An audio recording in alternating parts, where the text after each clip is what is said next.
গেল বুধবার আমেরিকার নিউ জার্সির মেটলাইফ স্টেডিয়ামে চিলির বিপক্ষে আর্জেন্টিনার ম্যাচ গ্যালারিতে উপস্থিত থেকে উপভোগ করেছিলেন টিভি নাটকের জনপ্রিয় অভিনেত্রী তাসনিয়া ফারিন। তার সঙ্গে ছিলেন আরেক জনপ্রিয় অভিনেত্রী মেহজাবিন। কিন্তু জীবনে প্রথমবারের মতো সরাসরি লিওনেল মেসির খেলা দেখে সমালোচনায় ভাসছেন অভিনেত্রী তাসনিয়া ফারিন। কারণ বরাবরই ব্রাজিলের ভক্ত এই অভিনয় তারকা। গেল বিশ্বকাপে ব্রাজিলের জার্সি গায়ে প্রিয় দলের প্রতিটি খেলা নিয়ে যোগাযোগ মাধ্যমে সরব ছিলেন ফারিন। তাই একজন ব্রাজিলের সাপোর্টার হয়ে আর্জেন্টিনার জার্সি গায়ে জড়িয়ে সরাসরি খেলা দেখা, ফেসবুকে ছবি পোস্ট করা এবং তা নিয়ে উচ্ছ্বাস প্রকাশ করাটা ভালোভাবে নেয়নি ব্রাজিল সমর্থক ও ফারিন ভক্তরা। এদিকে বিষয়টি নজর এড়ায়নি এই অভিনেত্রীরও, তাই ভক্তদের এসব সমালোচনার জবাব দিয়েছেন তিনি।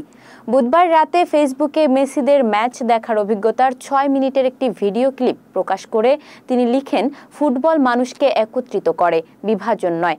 আপনি একটি দলকে সমর্থন করার অর্থ এই নয় যে আপনাকে অন্য দলকে ঘৃণা করতে হবে। আমি সবসময়ই মেসির ভক্ত ছিলাম এবং আমি খুব আনন্দিত যে তার খেলা স্বচক্ষে দেখতে পেরেছি। সবাই সেই মুহূর্তটি পায় না। আজকের ম্যাচটি সত্যিই উপভোগ করেছি। আসুন ভালোবাসা এবং শান্তি ছড়িয়ে দিন। ভিডিওটিতে স্টেডিয়ামে প্রবেশের আগ থেকে শুরু করে গ্যালারিতে ম্যাচ উপভোগের বেশ কিছু মুহূর্ত রয়েছে।